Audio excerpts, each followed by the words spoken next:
ఆత్మబంధులందరికీ నా యొక్క ఆత్మ ప్రణామాలు. ఇంత గొప్ప ధ్యాన జ్ఞాన మార్గాన్ని మనకు అందించిన మహాత్ములైన బ్రహ్మర్షి పితామహ పత్రిజీ దంపతులకు, నాకు జ్ఞానాన్ని అందించిన బ్రహ్మర్షి తటవర్తి వీర రాఘవ దంపతులకు ఆత్మ ప్రణామాలు తెలుపుకుంటూ ఈరోజు కార్యక్రమాన్ని మనం మొదలు పెట్టుకుందాం. మాస్టర్స్, మనం ఒక విషయం గురించి తెలుసుకుంటున్నాం.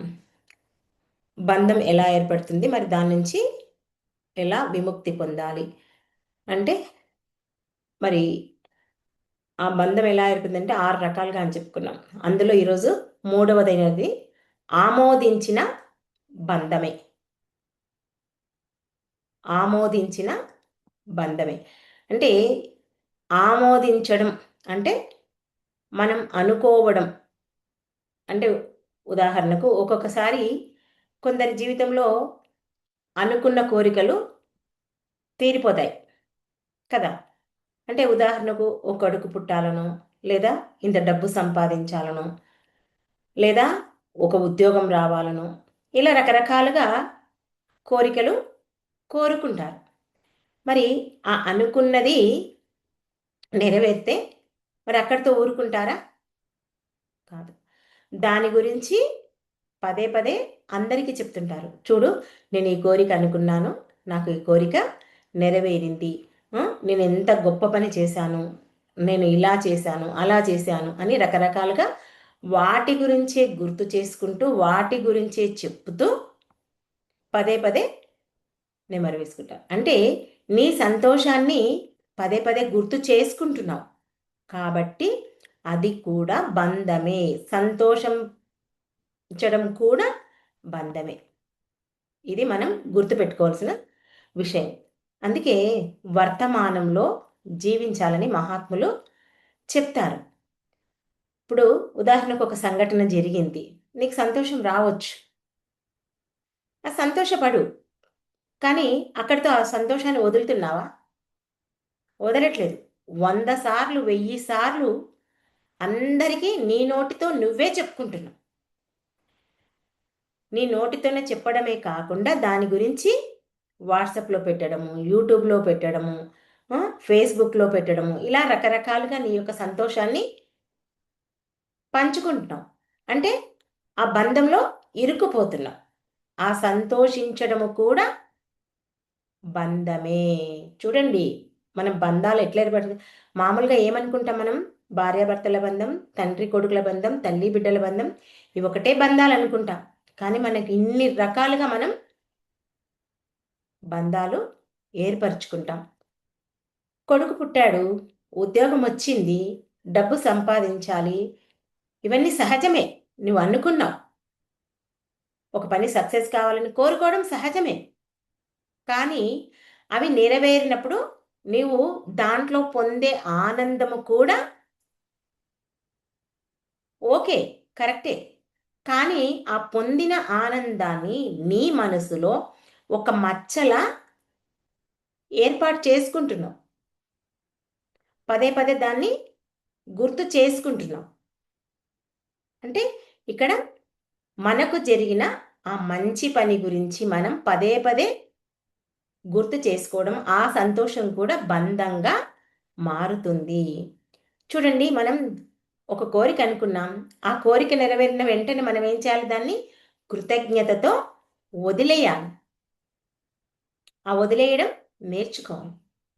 మనం కోరిన కోరిక నెరవేరిందనుకోండి, ఆ భగవంతుడికి ధన్యవాదాలు చెప్పి ఆ సంఘటన వదిలేస్తే మనకు అది బంధం కాదు. కానీ అలా కాకుండా దాన్ని పట్టుకొని పదే పదే గుర్తు చేసుకుంటుంటే మనం ఒక ఆ బంధంలో ఇరుక్కుని బంధంగా మారిపోతుంది. చూడండి, సపోజ్ ఎవరికైనా పెళ్లి సంబంధాలు ఉంటాయి కదా, ఇప్పుడు సహజమే కదా, మనం ప్రాపంచిక జీవితంలో పెళ్లి సంబంధాలు కుదిర్చడం సహజమే. ఆ పెళ్లి సంబంధం కుదిరిన మనం మనం చెప్పిన సంబంధం ఒకరికైనా కుదిరింది అనుకుందాం. జరుగుతుంటాయి కదా. కుదిరినప్పుడు వాళ్ళ పెళ్ళయింది, పిల్లలు పుట్టారు, అలా ఎన్నో సంవత్సరాలు గడిచాయి.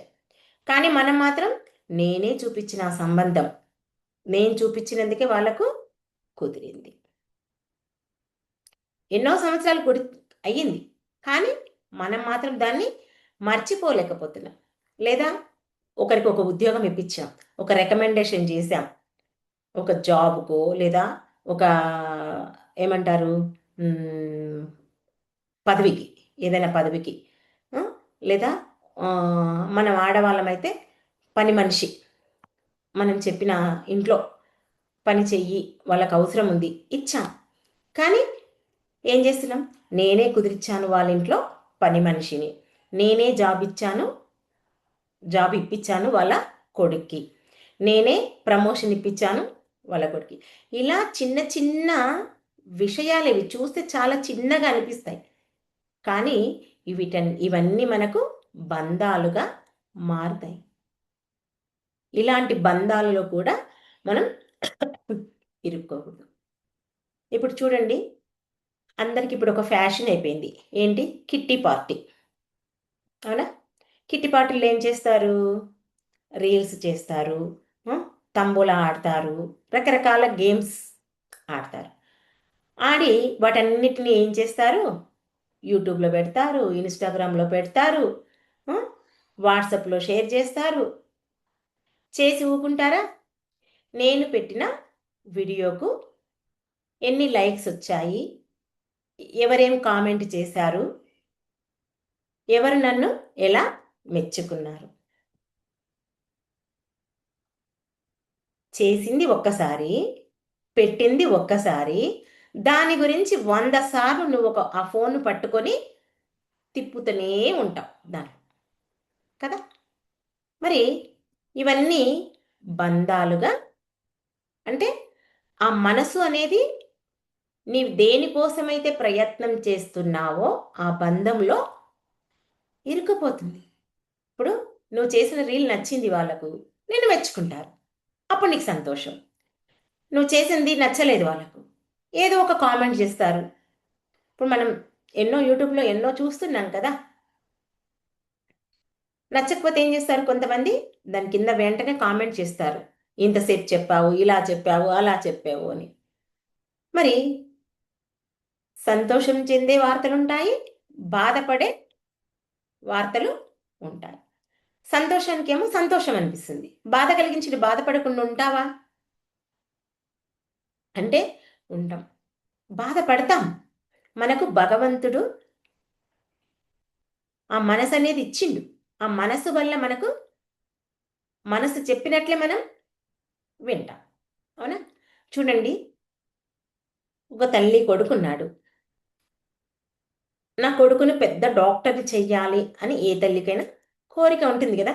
మనకి వెనకటి నుంచి ఒక కొడుకు ఓ బిడ్డ ఉన్నా, లేదా ఇద్దరు కొడుకులున్నా ఇద్దరు బిడ్డలున్నా, ఏదో మన పిల్లల్ని ఇద్దరుంటే ఒకరు లాయర్ కావాలి, ఒకరు ఇంజనీర్ కావాలి, ఒకరు కలెక్టర్ కావాలి, ఇలా రకరకాలుగా మనం మన పిల్లల్ని ఒక ఆమోదం చేసుకుంటాం మన ఇష్టంతో.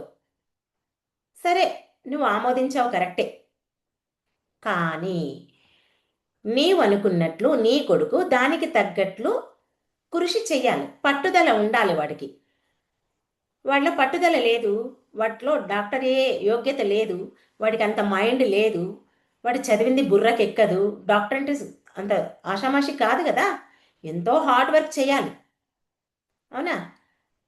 వాడు చెయ్యలేదు, అప్పుడు ఏమనిపిస్తుంది? నువ్వు ఆమోదించింది కరెక్టే, కానీ వాటికి తగ్గ కృషి చేయాలి, లేకుంటే అప్పుడు ఏమవుతుంది? నీకే నిరాశ కలుగుతుంది, నీవు ఒత్తిడికి గురి అవుతావు. అంతే కదా?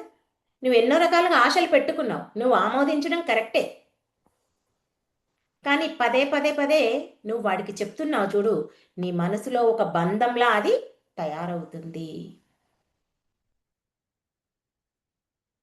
ఎవరి జీవితం వాళ్ళది. సరే, నీ జీవితం నువ్వు జీవిస్తున్నావు, కానీ అక్కడ ఆమోదించడం కూడా బంధమే. చూడండి, ఒక ఇంట్లో ఒక అత్తాకోడలు ఉన్నారు. అత్తాకోడలు పెళ్ళైన కొత్తలో చాలా ఇష్టంతో మంచిగా ఉంటారు. రోజు ఉదయం లేచినమ్మడే అత్తయ్యకు గుడ్ మార్నింగ్ అత్తయ్య అని చెప్తుంది. అందరూ చెప్పుకుంటుంటాం, నా కోడలు ఉదయం లేచిన వెంటనే గుడ్ మార్నింగ్ చెప్తుంది నాకు అని. చెప్పని వాళ్ళకి సుర్రం అంటుంటుంది, చెప్పిన వాళ్ళకి నా కోడలు కూడా చెప్తుంది అని చెప్తాం కదా. ఇది సహజం ఎవరింట్లో అయినా సరే. కొన్ని రోజుల తర్వాత ఆ చెప్పే కోడలేమో మానుతుంది, చెప్పని కోడలేమో చెప్పడం మొదలవుతుంది. అవునా? అంటే నిన్ను గౌరవించినప్పుడు నువ్వు ఎంతో ఆనందాన్ని పొందుతున్నావు. ఆ గౌరవం నీకు లేకపోయే వరకు నువ్వు అక్కడ ఏమవుతుంది? నాకు చెప్పలేదు అనే బంధంలో ఇరుక్కుపోతున్నావు కదా. అంటే ఇక్కడ ఆమోదం పెట్టుకున్నావు, నన్ను గౌరవించాలి నా కోడలు అని చెప్పేసి. ఆ ఆమోదించడమే బంధం.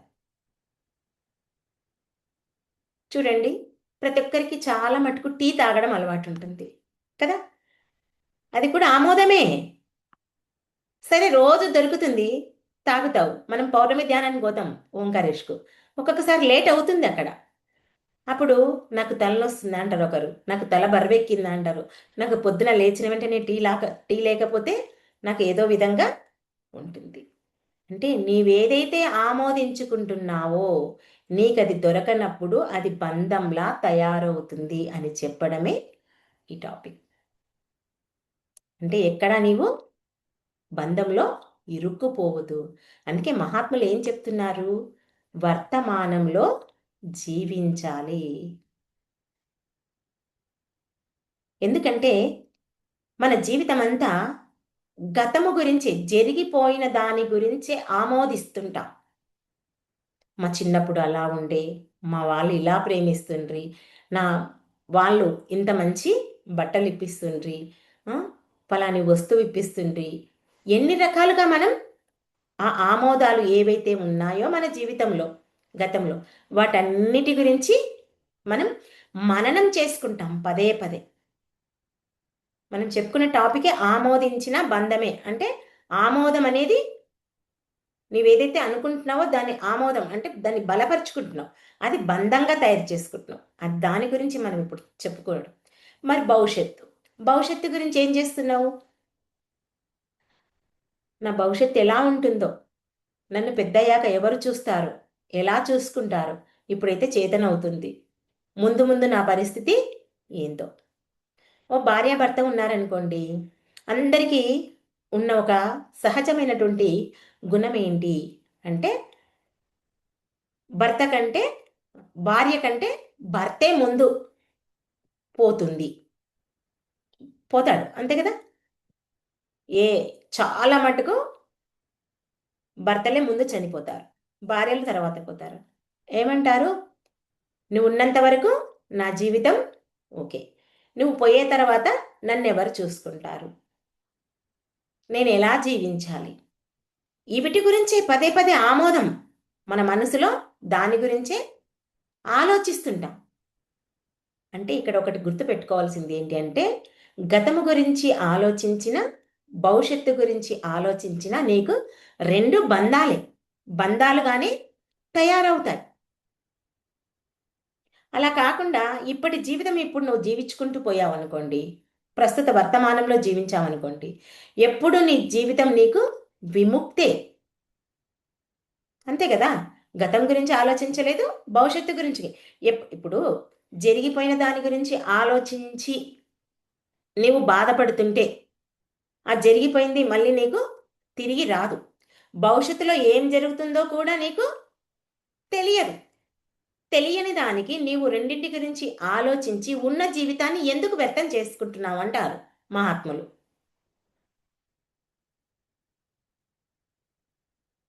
అంటారు చాలామంది పెద్దలు, మా చిన్నప్పుడు మేము ఇంత కష్టపడి ఒక్క చారనిస్తే ఇన్ని పుట్నాలు పెడుతుండ్రి, మా జీవితం అప్పుడు అలా ఉండే, ఇప్పుడు చూడు ఎంతగా పెరిగింది. ఇలా ఎన్నో జరిగిపోయిన వాటి గురించి గుర్తు చేసుకుంటుంటారు. మాకేం అప్పుడు సుఖమే లేదు. సరే, అప్పుడు ఎప్పుడో సుఖం లేదు, ఇప్పుడు మంచిగా సుఖపెట్టే కొడుకులు వచ్చారు, కోడళ్ళు వచ్చారు, ఆ జీవితం హాయిగా జీవించవచ్చు కదా. ఎప్పుడో జరిగిపోయిన దాని గురించి ఎందుకు ఆలోచిస్తున్నావు? అప్పుడు ఇసురాలతో ఇసిరామంటారు, ఇప్పుడు మంచిగా గిర్నీలు వచ్చాయి. మళ్ళీ ఇప్పుడు ఏం చెప్తారో పెద్దవాళ్ళు, అబ్బా ఇసురితేనే మంచి టేస్ట్, రుబ్బితేనే చట్నీ టేస్ట్ బాగుంటుంది, ఆ కట్టెల పొయ్యి కింద ఊదితేనే కళ్ళలో ఉన్నటువంటి ఆ చెడు అంతా బయటికి వెళ్ళిపోతుంది. అప్పుడు కష్టపడి అన్నీ చేశావు, అదే కష్టం ఇప్పుడు చెయ్యాలి అని అనుకోకూడదు. సరే అప్పుడు లేవు కాబట్టి, ఆ టెక్నాలజీ లేదు కాబట్టి కష్టపడ్డావు. కానీ అప్పటి జీవితమే మంచిది. కానీ ఇప్పుడు సుఖపడే జీవితంలో ఏమంటారు? మీ మీ ఇంట్లో అందరు సుఖపడే వాళ్ళు ఉంటారు కదా! కొడుకులు, కోడళ్ళు ఎవరింట్లోనే ఉంటారు. ఇప్పుడు కూడా నువ్వు అదే రుబ్బురాయితో రుబ్బుతా, అదే ఇసురాయితో ఇసురుతా, ఆ పొగ చట్టం కిందనే ఊతుతా అంటే ఏ ఇంట్లో అయినా ఒప్పుకుంటారా? ఎవరు ఒప్పుకోరు. సరే నీకు ఓపిక ఉంది నువ్వు చేసుకో, నువ్వు చేస్తే మేము తింటామంటారు కదా! అంటే నీవేదైతే ఒకటి బలంగా ఆమోదిస్తున్నావో అది నీకు జరిగితే సంతోషం, జరగకుంటే బాధ కదా! అందుకే ఇక్కడ మనం ఎప్పుడైనా సరే వర్తమానంలో జీవించాలి. వర్తమానంలో ఉన్నదే అంగీకరించాలి. ఎప్పుడైతే నువ్వు వర్తమానంలో జీవిస్తావో, అంగీకరిస్తావో అప్పుడు నీ మనస్సు తేలికగా, స్వచ్ఛంగా, ప్రశాంతంగా, ఆనందంగా ఉంటుంది. ఎప్పుడైతే నీ మనస్సు తేలికగా, స్వచ్ఛంగా, ప్రకాశంగా ఉంటుందో అప్పుడు నువ్వు చేసే ధ్యాన సాధన చక్కగా కొనసాగుతుంది. అంతే కదా! నీకు చక్కగా ధ్యాన సాధన జరగాలి అంటే నీ మనసు ప్రశాంతంగా ఉండాలి. అందరూ చెప్తుంటారు మనకు, మనసు ప్రశాంతంగా లేకపోతే కాసేపు కళ్ళు మూసుకో అని చెప్తుంటారు. కాసేపటికి ఏం చేస్తాం మనం? అబ్బా కళ్ళు మూసుకున్నా నా వల్ల అవ్వట్లేదు, ఏదేదో ఆలోచనలు వస్తున్నాయని చెప్తాం. అలాంటి సందర్భాల్లో మనం లేచిపోతాం. అందుకే ఈ మనస్సును ఎప్పుడూ ప్రశాంతంగా ఉంచుకోవాలి అంటే ఒకటే ఒక మార్గం, వర్తమానంలో జీవించాలి. ఆ వర్తమానంలో జీవిస్తేనే మన మనస్సు స్వచ్ఛంగా అయి ఆ భగవంతుణ్ణి స్పష్టంగా మనం చూడగలుగుతాం. ఇంకా లేకుంటే చూడం. ఈ వర్తమానంలో జీవించడం గనక మనం వదిలేస్తే ఇంకెప్పుడు ఆ గతం గురించి, భవిష్యత్తు గురించి, దాని గురించే పట్టుకొని వేలాడుతూ ఉంటాం. ఎందుకంటే ఈ ప్రపంచంలో కనిపించేవన్నీ నీకు తాత్కాలికమైందే. ఇది అదే పట్టుకొని ఉండదు. ఈ ప్రపంచంలో కనిపించేవన్నీ ఎందుకంటే ఇవన్నీ తాత్కాలికం. అన్నీ నశించిపోయేవి. మహాత్ములు ఏం చెప్తారు అంటే సంతోషపడితే తప్పు కాదు. కానీ ఆ సంతోషం మళ్ళీ రావాలి అని ఎప్పుడైతే నీవు ఆశిస్తావో, దానికోసం పట్టుబడతావో అది కూడా బంధమే. అంతే కదా! పదే పదే మళ్ళీ రావాలంటే వస్తుందా? రాదు. అందుకే ఇక్కడ ఒక్క మాటలో మనం అర్థం చేసుకోవాలంటే మనకు దొరికిన వస్తువులు కానీ, సంఘటనలు కానీ, మనం సంపాదించిన విజయాలు ఏవైనా సరే వాటిని ఆస్వాదించాలి. కానీ అక్కడ వాటిని పట్టుకొని ఊగిసలాడొద్దు. ఎందుకు అంటే అవి శాశ్వతంగా నీ దగ్గర ఉండవు. సంతోషం వచ్చింది సంతోషపడు. నిన్నెవరైనా పొగిడారు ఆస్వాదించు. కానీ దాంతో అహంకారంతో విర్రవీగవద్దు. ఇప్పుడు నువ్వు ఒక క్లాస్ చెప్పావు, అబ్బా ఎంత బాగా చెప్పావు అని పొగిడిండ్రు. ఆ పొగిడినప్పుడు నువ్వు అహంకారం పెంచుకోవద్దు. నువ్వు అహంకారం పెంచుకున్నావంటే మళ్ళీ క్లాస్ నువ్వు మంచిగా చెప్పకపోతుంది. అంటే ఇక్కడ మనం అహంకారాన్ని పెంచుకోవద్దు. ఎప్పటికప్పుడు మనలో ఇంప్రూవ్మెంట్ ఉండాలి. మనం చేసే సాధనలో కానీ, పొందే జ్ఞానంలో కానీ, చెప్పే క్లాసులో కానీ ఇంప్రూవ్మెంట్ అనేది ఉండాలి. అప్పుడే మనం ఈ ఆధ్యాత్మిక మార్గంలో ముందుకు వెళ్ళగలుగుతాం. మనకు జరిగిన ప్రతి విషయానికి మనం ఎప్పుడూ కృతజ్ఞతతో ఉండాలి. అనిపిస్తుంది చిన్న విషయమే కదా, దీనికి అంత అవసరమా అనిపిస్తుంది. చూడండి, చీమ ఎంత ఉంటుంది? ఇంతే ఉంటుంది కదా. అదొకసారి చుట్టుకుమని కరిచిందనుకో ఎంత నొప్పిలేస్తుంది కదా. అట్లాగే మనం జరిగిన విషయాలు కానీ, మనం ఆలోచించే విషయాలు కానీ చిన్నగా అనిపిస్తాయి. కానీ అది నీ మనస్సును కొరుకు తింటుంది. ఇప్పుడు ఒక ఎలుకకు ఒక బియ్యం సంచి దొరికింది. దాన్ని ఎప్పుడూ కొట్టుకుంటూ కొట్టుకుంటూ ఉంటుంది కదా. ఆ బియ్యం బయటకు వచ్చే వరకు, ఆ ఆహారం దానికి లభించే వరకు ఆ ఎలుక కొడుతూనే ఉంటుంది. అట్లాగే ఈ మనసు కూడా ఏం చేస్తుంది? నీవు దేని గురించి అయితే ఆమోదిస్తున్నావో, దేని గురించి అయితే ఆశపడుతున్నావో, దేని గురించి అయితే ఆలోచిస్తున్నావో, అది దొరికే వరకు, దొరికినా కూడా దాన్ని వదలకుండా మరీ మరీ ఆ ఎలుక కొరుకుతున్నట్లు నీ మనసులో పదే పదే ఆ దాని గురించే ఆలోచిస్తూ ఉంటాం. దొరికిందా? ఓకే. దొరకలేదా? అప్పుడు నీవు బాధకు లోనవుతావు. పట్టుకోవడం తప్పు కాదు. దొరికితే పట్టుకో, లేదంటే వదిలేసేయి. దొరకకపోతే కూడా పట్టుకోవడానికి ఊగిసలాడావనుకో, అదే నీకు బంధం అవుతుంది. చెప్పుకున్నాం మనం ఇందాక. ఏంటి? నువ్వు ఒక విషయం గురించి, ఒక టాపిక్ గురించి, లేదా ఒక కిట్టి పార్టీ గురించి, ఏదో ఒక దాని గురించి ఒక వీడియో చేశావు. సరే చేసావు, దాన్ని వదిలేసేయి. దాన్ని అందరికీ తెలియాలని ఆ ఫేస్బుక్లో, ఇన్స్టాగ్రామ్లో, వాట్సాప్లో ఎక్కడ పడితే అక్కడ ఇప్పుడు ఎన్నో రకాలుగా వచ్చాయి కదా, వాటన్నింటిలో పెట్టి దానికోసం మళ్ళీ కామెంట్ కోసం, లైక్స్ కోసం, వాటన్నిటి కోసం నీ మనసు పదే పదే ఊగిసలాడితే ఏమవుతుంది? అక్కడ ఆమోదించిన అంటే నువ్వు ఆమోదపరుస్తున్నావు. ఏంటి, నాకు ఇంత కావాలి, ఇన్ని వీవర్స్ రావాలి, ఇన్ని లైకులు రావాలి, నన్ను ఇలా కామెంట్ చేయాలి అని నువ్వు ఆమోదం చేసుకుంటున్నావు. అవన్నీ నీకు బంధంగా మారుతుంది. కాబట్టి ఇక్కడ నువ్వేం చేయాలంటే ఆ బంధాలను ఆమోదించడం వదలాలి.